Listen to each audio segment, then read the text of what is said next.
السلام عليكم ورحمة الله وبركاته. بسم الله الرحمن الرحيم. الحمد لله رب العالمين والصلاة والسلام على سيد المرسلين نبينا محمد وعلى آله وصحبه أجمعين. সম্মানিত শ্রোতা দর্শক মণ্ডলী, আল্লাহ রাব্বুল আলামিনের প্রশংসা, প্রিয় নবী সাল্লাল্লাহু আলাইহি সাল্লামের উপর সালাত ও সালামের পর আজ আমাদের সাপ্তাহিক প্রশ্নোত্তর পর্ব, 10টি প্রশ্ন আমাদের সামনে রয়েছে। পর্ব নম্বর 115। এই 10টি প্রশ্ন ইনশাআল্লাহ তাআলা আমরা সংক্ষেপে আপনাদেরকে উত্তর দেওয়ার চেষ্টা করব। আল্লাহ রাব্বুল আলামিন যেন আমাদেরকে সঠিক কথা বলার এবং সঠিক কথা মেনে চলার তৌফিক দান করেন এবং সেই পথে মানবজাতিক আহ্বানে তৌফিক দান করেন। ভালো কাজে আমাদেরকে অংশ নেওয়া তৌফিক দান করেন, মন্দ কথা কাজ থেকে আল্লাহ আমাদেরকে বাঁচিয়ে রাখেন। প্রথম প্রশ্ন করেছেন, বলছেন আসসালামু আলাইকুম শাইখ। ওয়ালাইকুম সালামতুল্লাহ। আমাদের এলাকায় গরুর হাটে কিছু মানুষ গরুর মালিকের কাছ থেকে বাকিতে গরু ক্রয় করে বেশি দামে নগদে অন্যের কাছে বিক্রি করে, তারপর গরুর মালিকের টাকা পরিশোধ করে। এইভাবে ব্যবসা করা জায়েজ হবে কি?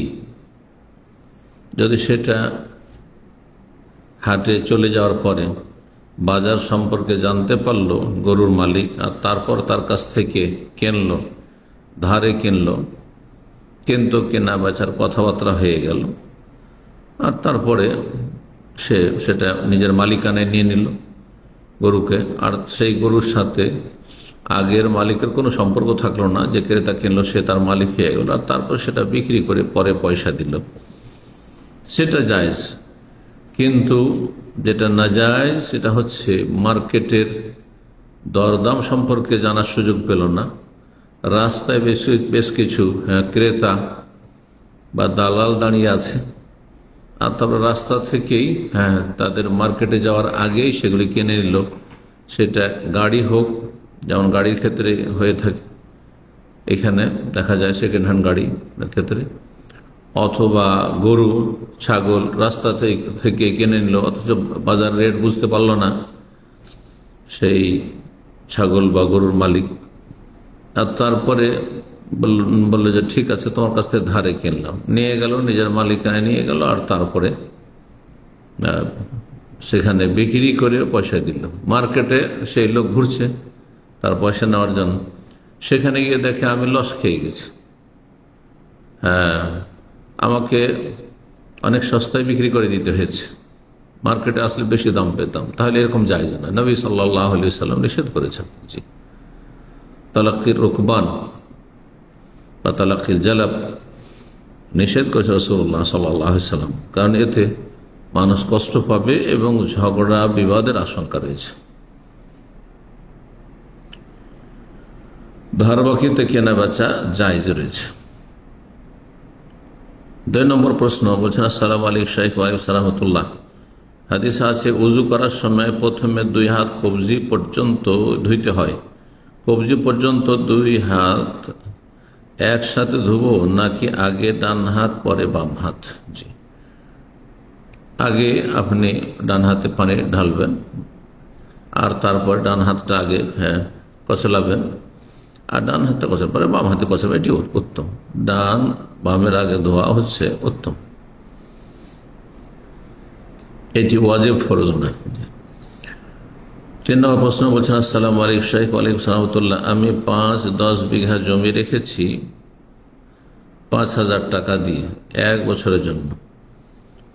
1 বছর পর মালিকের জমিন মালিক নিয়ে যাবে, আমি কোনো টাকা ফেরত দিতে হবে না, বা আমাকে কোনো টাকা ফেরত দিতে হবে না। 5,000 টাকার বিনিময়ে আমি 1 বছর মালিকের জমিন ভোগ করব, এটা কি জায়েজ? জি, জমিন আপনি ভাড়া নিচ্ছেন, এটি বলা হয় ইজারাতুল আরদ বা কিরাউল আরদ, জমিন ভাড়ার নাম। সাদা জমিন, যাতে ফসলবিহীন আপনার জমি রয়েছে কারো, আর সেই জমি আপনি ভাড়া নিলেন, যত টাকাতে তার সম্মতি হয়, আর আপনি যত টাকাতে নিতে পারেন একমত হলেন, আর তারপর নিলেন, আর তাতে আপনি চাষ আবাদ করেন আর না করেন, 1 বছর পরে আপনার টাকা তার কাছে যে দিয়ে দিয়েছেন সে টাকা ভোগ করলে, যেহেতু ভাড়া দিয়েছেন। আর আপনি জমিতে ফসল আপনি উৎপাদন করেন আর নাই করেন, যেমন বাড়ি ঘর ভাড়া নাও, বাসা ভাড়া নেওয়ার পরে আপনি যদি গোটা বছর একদিনও না থাকেন তবু ভাড়া পুরো দিতে হবে। আর যদি আপনি গোটা বছর নিয়মিত থাকেন তবে ভাড়া দিতে হবে, ঠিক ওই রকমই জায়েজ রয়েছে। 4 নম্বর প্রশ্ন বলছেন, আসসালামু আলাইকুম শেখ। ওয়ালাইকুম সালামতুল্লাহ। আমার বিয়ে হয়েছে 2 বছর। বিয়ের আগে যে ছেলের সাথে রিলেশন ছিল, আল্লাহ হেদায়েত করে, তার সাথে পারিবারিকভাবে বিয়েটা হয়। আপনার আলোচনা দেখতেছি গত 1 বছর ধরে আলহামদুলিল্লাহ অন্ধকার থেকে আলোতে ফিরে এসেছি, আলহামদুলিল্লাহ। আল্লাহ তওবার খালেস অন্তর থেকে তওবা করে ফিরে আসা তৌফিক দান করুন। আমার জন্য দোয়া করবেন শেখ। আমার প্রশ্নটা হলো, অতীতের হারাম রিলেশনের জন্য আমি আল্লাহর কাছে তওবা করে ফিরে আসছি, খালেস অন্তর থেকে তওবার যে শর্তগুলি রয়েছে সেগুলি পূরণ করে তওবা করবেন এবং আল্লাহ রাব্বুল কাছে ক্ষমা চাইবেন, তওবার সাথে ইস্তিগফার, ক্ষমা প্রার্থনা করবেন। আস্তাগফিরুল্লাহ ওয়া আতুবু ইলাইহি অন্তর থেকে বলবেন, কথার দ্বারা বলবেন, সেটি কাজে পরিণত করবেন। আল্লাহ কি আমাকে ক্ষমা করে দেবেন? অবশ্যই। আল্লাহ লা তাকনাতু মির রাহমাতিল্লাহ, আল্লাহর রহমত থেকে নিরাশ হয়েও না। ইন্নাল্লাহা ইয়াগফিরুয যুনুব, আল্লাহ সব গুনাহ মাফ করতে পারেন, কিন্তু ক্ষমা চাওয়ার মতো চাইতে হবে। নাকি আমার উপর কি নারাজ হয়ে থাকবেন? না, মোটেই না। আল্লাহ যখন ক্ষমা করে দিবেন তখন আল্লাহ সন্তুষ্ট হয়ে যাবেন। আর তাইবা মিনা যামবি কামা লা যামবা লাহু, গুনাহ থেকে কেউ যদি তওবা করে নেয় তাহলে সে ওই ব্যক্তির মতো ভালো মানুষ হয়ে যায় যে ব্যক্তি কোনো গুনাহই করেনি বা তার গুনাহ হয়নি। আমার পাপের জন্য আমাদের সংসারটা কি সুখের হবে না যদি পাপের ওপর থেকে যান, অথবা সেই পাপ থেকে খালেস অন্তর হয়ে তওবা না করেন? মৌখিক তওবা শুধু করেছেন, তওবাতে ভেজাল রয়েছে। তওবা করার পরও হয়তো এক গুনাহতে তওবা করেছেন, কিন্তু বিভিন্ন গুনাহ, যেমন হয়তো হারাম রিলেশন ছিল, এই হারাম থেকে তওবা করেছেন, কিন্তু অন্য অন্য পাপ, হারাম খাওয়া চলছে আর হারাম দেখা চলছে, আর তারপরে আল্লাহর হক, মানুষের হক নষ্ট করা হচ্ছে, তাহলে সেসব পাপগুলি যে আরও হইতে আছে অন্য অন্য পাপ, সে কারণে জীবন সুখের না হইতে পারে।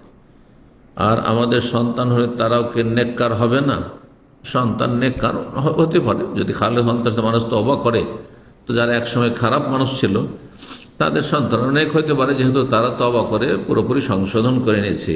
আর যদি সংশোধনে ভেজাল থাকে বা অন্যান্য পাপ, কিছু পাপ থেকে সংশোধন করেছে, তওবা করেছে খালেস অন্তর থেকে, অন্যান্য পাপে জড়িয়ে রয়েছে, তো সেসব পাপের কুফল হচ্ছে যে রুজিতে বরকত হবে না, শরীর স্বাস্থ্যে বরকত হবে না, মানসিক শারীরিক পারিবারিক শান্তি পাওয়া যাবে না, এবং ছেলে মেয়ে নেক হবে না। আমাদের ওইভাবে বিয়েটা হওয়ার জন্য না, অতীতে যেটা হয়েছে যদি খালেস অন্তর থেকে তওবা হয়ে যায় তাহলে সেটা আল্লাহ মাফ করে দেবেন। কিন্তু বর্তমান জীবনটা আপনার কেমন চলছে এটি অত্যন্ত গুরুত্বপূর্ণ বিষয় দেখাতে। জি, কারণ অনেকেই আছেন কিছু গুনাহ থেকে তওবা করলেও বহু গুনাহে জড়িয়ে আছেন। জি, সব গুনাহ ছাড়তে হবে। জি, খাল্লি যুনুবা সাগীরাহা কাবীরাহা, কবি বলছেন, ছোট হোক আর বড় হোক সমস্ত গুনাহ পরিত্যাগ করতে হবে। কারণ ছোট গুনাহ যখন বেশি পরিমাণে হয়ে যায় তখন ফাইনাল জেবালা মিনাল হাসা, বড় বড় পাহাড় পর্বত তৈরি হয়েছে, অনেকগুলি কঙ্কর, ছোট ছোট ক্ষুদ্র পাথরের সমষ্টি দিয়ে। আল্লাহ রাব্বুল আলামিন সমস্ত পাপ থেকে আমাদেরকে মুক্তি লাভের তৌফিক দান করেন, আল্লাহ সন্তুষ্টি হাসিলের তৌফিক দান করেন। 5 নম্বর প্রশ্ন বলছেন, আসসালামু আলাইকুম শেখ। ওয়ালাইকুম সালাতুল্লাহ। যদি প্রয়োজনে নারীদের বাসার বাইরে যাওয়ার প্রয়োজন হয়, যেমন ডাক্তারখানা যাওয়া, এই ক্ষেত্রে কি জোহর আসর সালাত জোহর ওয়াক্তে একসাথে 4 করে জমা করে পড়ে এরপর সফর শুরু করতে পারবেন? কসর না করে শুধু জমা করতে পারবে? কারণ বাইরে নারীদের সালাত আদায় করা একটু কঠিন হয়ে যায়। যদি দেখা যায় যে বাইরে সালাত আদায় করা খুব কঠিন, তাহলে জমা করা যেতে পারে সফর ছাড়াও বা বিশেষ সংকটের পরিস্থিতিতে জমা করা যেতে পারে। ভয় ভীতির সময় জমা করা যেতে পারে, ঝড় বৃষ্টির সময় জমা করা যেতে পারে, অসুস্থতা প্রচণ্ড ক্লান্তির সময় জমা করা যেতে পারে, এগুলির সুযোগ রয়েছে। তো সুতরাং এইরকম পরিস্থিতি হলে জমা করতে পারেন। কিন্তু কসরের মাসআলা শুধু খাস হচ্ছে সফরের সাথে, আর জমা বিভিন্ন জরুরি প্রয়োজনে করা যেতে পারে। তবে আপনাকে বলবো যে এইরকম জমা না করে আপনি রাস্তাতে যেখানে থাকেন না কেন, আপনি সেখানে, আপনি যে অবস্থায় আছেন, যদি সেখানে দাঁড়াতে না পারেন বসেই পড়বেন, কিবলামুখী না হইতে পারেন তো যে অবস্থায় হয় ওই অবস্থায় পড়ে নেবেন। ওয়াক্তের যে শর্তটি রয়েছে সালাতের ক্ষেত্রে, এটি সবচেয়ে গুরুত্বপূর্ণ শর্ত। এই জন্য ওয়াক্ত মোতাবেক সালাত যথাসাধ্য আদায় করার চেষ্টা করবেন। আর যদি দেখা যায় যে আমি জোহরের সময় পার হয়ে চলে যাবে আমি বাইরে গেলে, কিন্তু আসরের শেষ সময় পর্যন্ত আমি সময় পেয়ে যাব ঠিকভাবে সালাত আদায় করার, তাহলে আসর সাথে জোহর জমা করাটি তখন বেশি উত্তম হবে এইভাবে জোহরের সময় জমা করার চাইতে আপনার নিজের বাড়িতে। জি, সফরে যদি জানতে হয় না। আল্লাহ তাআলা আলাম। 6 নম্বর, আসসালামু আলাইকুম শেখ। ওয়ালাইকুম সালাম। আমাদের বাংলাদেশে অনেক ভাইদেরকে দেখা যাচ্ছে বর্তমানে তাদের চুলগুলো অনেক লম্বা রাখছে এবং তারা বলছে এটি নবী সাল্লাল্লাহু আলাইহি ওয়াসাল্লামের সুন্নাত। না, মোটেই নবী সাল্লাল্লাহু আলাইহি ওয়াসাল্লামের সুন্নাত এইভাবে না।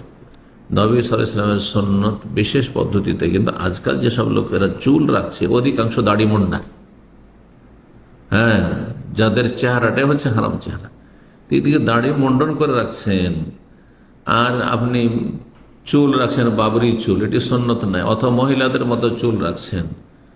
যদি আপনাকে মহিলাদের বেশ ধারণ করতে পছন্দ হয় তাহলে এটি লানতের কাজ, মনে রাখবেন। দাড়ি রাখছেন না আর আপনি এই চুল রাখছেন না, বলছেন সুন্নতি চুল, তাহলে হারাম এই চুল রাখা। এই চুল রাখাও হারাম, কারণ এটি কোনো সুন্নত নয়, এটি সুনানুল আদা, অভ্যাসগত বিষয়। নবী সাল্লাল্লাহু আলাইহি ওয়াসাল্লাম অভ্যাসগত বিষয়, যে নবী সাল্লাল্লাহু আলাইহি ওয়াসাল্লাম লাউ খাওয়া, নবী সাল্লাল্লাহু আলাইহি ওয়াসাল্লামের আপনার মেঝেতে সালাত আদায় করা, নবী সাল্লাল্লাহু আলাইহি ওয়াসাল্লামের হুল্লা এহরামের মতো দুটো কাপড় পরিধান করা, আজকাল পড়ছেন নাকি? তো এগুলি হচ্ছে অভ্যাসগত। নবী সাল্লাল্লাহু আলাইহি ওয়াসাল্লাম পাগড়ি পরা, এটি কোনো ইবাদতের সুন্নত নয়, অভ্যাসগত সুন্নাত। আরবরা সবাই পাগড়ি পরতো সেই জমানে, সেই জন্য এখন আর সে পাগড়ি পরেন না, শুধু কেউ পাগড়ি পরে না, রুমাল পড়ছে। জি, এগুলো অভ্যাসগত বিষয়।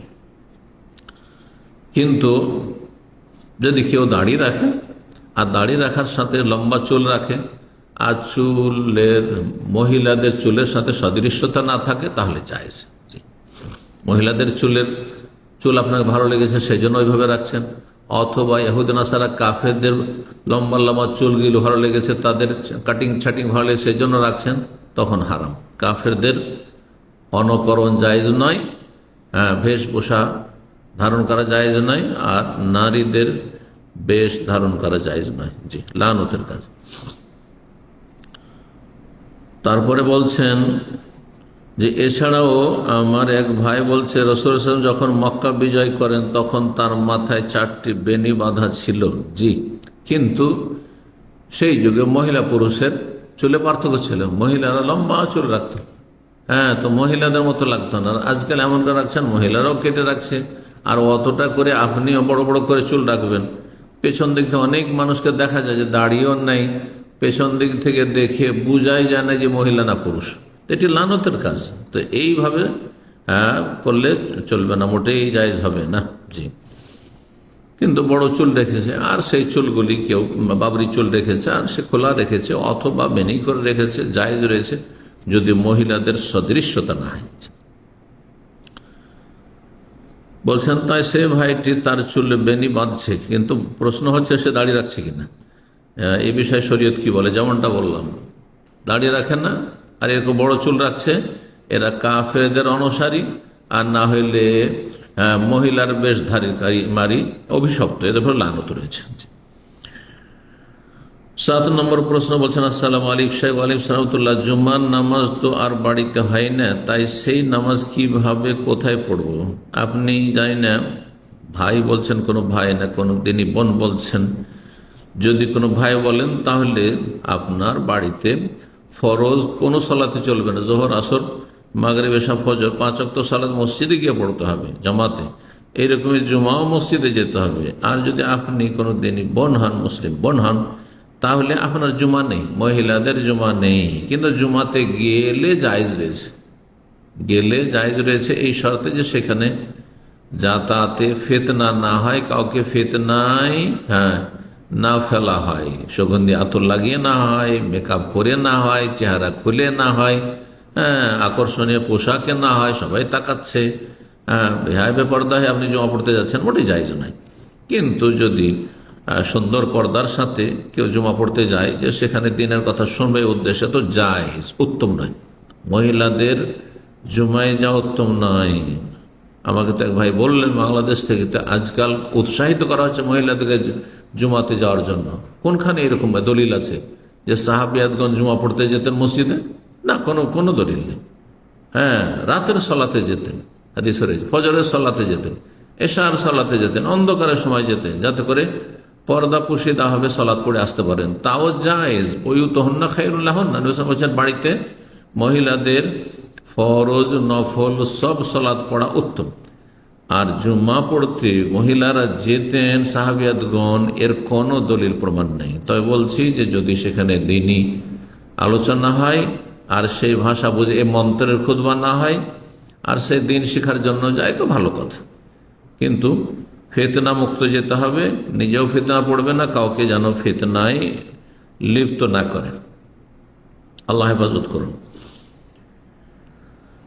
আজকাল বিভিন্ন জায়গায় বিভিন্ন দেশে যে দেখছেন যে জুমা মসজিদে সমানভাবে মহিলাও যাচ্ছে পুরুষও যাচ্ছে, এটা কোনো শরীয়তের বিষয় নয়, কিন্তু এটা শরীয়তের কাজ নয়। আর তারপর চেহারা খুলে যাচ্ছে, চুলও খোলা আছে, পেছন দিক থেকে চুল দেখা যাচ্ছে না, সামনের দিক থেকে চুল দেখা যাচ্ছে, নাউজুবিল্লাহ, মোটেই যায় না, এটা গুনাহ কাজ।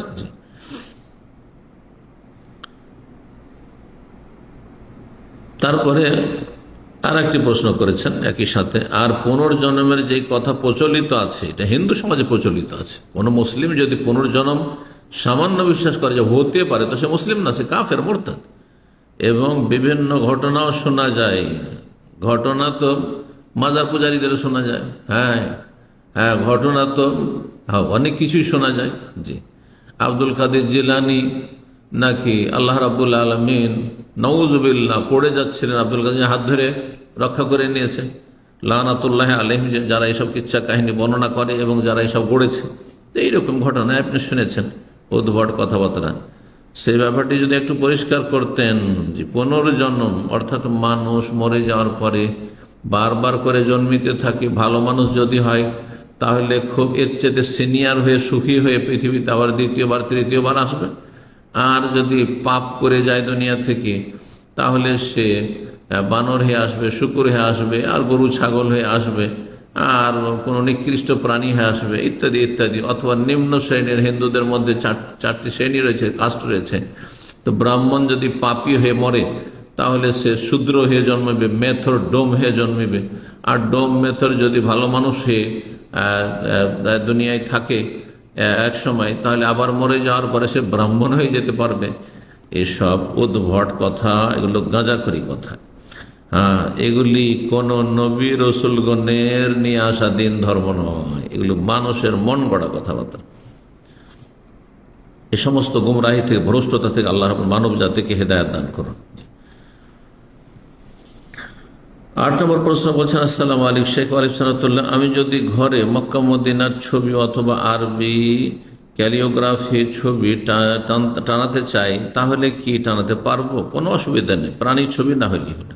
কাবা শরীফের ছবি দেখে মনে অনেক প্রশান্তি পায়। আমার ফোনের স্ক্রিনেও মক্কা মদিনার ছবি রেখেছি, কিন্তু এটা অনেকে জায়েজ বলছে না। কেন জায়েজ নাই? হ্যাঁ, মুসল্লির সামনে হলে জায়েজ নাই। আপনি কিবলার দিকে রেখেছেন আর ঘরে আপনি সুন্নত নফল পড়ছেন, হ্যাঁ, বা মসজিদে রেখেছেন আর কিবলার দিকে আছে, আর মুসল্লিদের নজর আসছে, নজর কেড়ে নিচ্ছে, এতে খুশু নষ্ট হচ্ছে, এটি জায়েজ নয়। বাকি কথাটা ডানে বামে যদি থাকে, পিছনে থাকে, আর সেটা মুসল্লিদের সামনে না হয়, ঘরে বিভিন্ন জায়গায় রাখা আছে, তো জায়েজ রয়েছে, কারণ তাতে কোনো প্রাণীর ছবি নেই। জি, বলছেন আমি শুনেছি, হ্যাঁ, ক্যালিওগ্রাফি শুরু হয় আলী রাদিয়াল্লাহু তাআলা থেকে। কখন থেকে শুরু হয় না হয় এসব শুনেছেন, তাতে কি যায় আসে? আসল হচ্ছে যে যদি প্রাণীর ছবি না হয় তো জায়েজ রয়েছে। আবার কাবা শরীফের গেলাফে মাশাআল্লাহ সুন্দর ক্যালিওগ্রাফি করা আছে, তার মানে জায়েজ সেটি। তাহলে যদি জায়েজ না হয় তাহলে কাবা শরীফের গেলাফে আঁকা, এবং জায়েজ না হলে আলী রাদিয়াল্লাহু কি করে করতেন। জি, আবার বলছি যে শুধু কোনো প্রাণীর ছবি জায়েজ না, পশু পাখির ছবি জায়েজ নয়। লা তাদখুলুল মালাইকাতু বাইতান ফিহি কালবুন আও সূরা, এমন ঘরে রহমতের ফেরেশতা প্রবেশ করবে না যেই ঘরে কোনো কুকুর বাস করে, কুকুর থাকে, অথবা সেখানে প্রাণীর ছবি থাকে। 10 নম্বর প্রশ্ন, 9 নম্বর প্রশ্ন বলছেন, আসসালামু আলাইকুম ওস্তাদ। ওয়ালাইকুম আসসালাম। আমি ডিফেন্সে চাকরি করি, বর্ডার গার্ড বাংলাদেশ বয়সে প্রশ্নটা হচ্ছে, আমি কোনো দিবস পালন করি না, কিন্তু আমাদের এখানে দিবস উপলক্ষে ভালো মানের খানা খাওয়ানো হয়, এটা খাওয়া কি জায়েজ হবে? খাবারটি কোনো হারাম নয়, আল্লাহ ছাড়া অন্যের জন্য উৎসর্গ করা হয়নি, কিন্তু এসব বেদাতগুলি করা হয়ে থাকে আর সেই সময়গুলিতে খাওয়ানো হয়। এই খাবারে অংশ নিলে কোনো দোষ নেই, তবে যদি সেটি আপনি বর্জন করতে পারেন যে আমি এসবে শরীক হব না, তাহলে ঠিক আছে, কিন্তু খাবার আপনাকে দিয়ে দিলে ফেলে দেবে, নষ্ট করা জায়েজ নয়। জি, যদি সেখানে না গিয়েও চলে তো যাবেন না এইসব খাবার দাবারে আর বেদাতি অনুষ্ঠানে। আর যদি দেখা যায় যে আমি যেহেতু চাকরি করি, আমাকে সেসব খাবারে অংশ নিতে হচ্ছে, তো সেই খাবার খাওয়া জায়েজ। আল্লাহ তাআলা আলাম। 10 নম্বর প্রশ্ন বলছেন, আসসালামু আলাইকুম শাইখ রাহমাতুল্লাহ, আমার জন্য একটা দিনদার মেয়ের পক্ষ থেকে বিয়ের প্রস্তাব এসেছে। মেয়ের পক্ষ থেকে না আসবে, মেয়ের বাবার পক্ষ থেকে আসবে। হ্যাঁ, এসব ফিতনা, মেয়ের পক্ষ থেকে আসবে। হ্যাঁ, ছেলের পক্ষ থেকে মেয়ের বাবার কাছে, মেয়ের ভাইয়ের কাছে যাবে, মেয়ের পরিবারের কাছে যাবে, এটা শরীয়তের কথা, ফিতনা থেকে বেঁচে থাকবে। কিন্তু মেয়েটার নাম হচ্ছে মাসুদা খাতুন আর আমার নাম মাসুদ আজহার, দুইজনের নাম একই হলে কি কোনো সমস্যা হবে? যদি আপনার মায়ের নাম আর আপনার স্ত্রীর নামও হয় তবু কোনো সমস্যা নেই।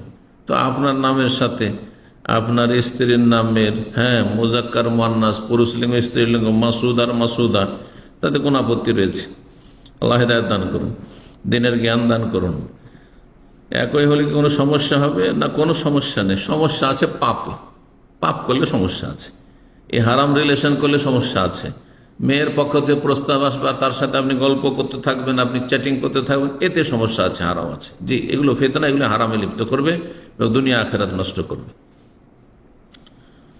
বলছেন, বা দুজনের নাম এক হলে কি বিয়ে করা যাবে?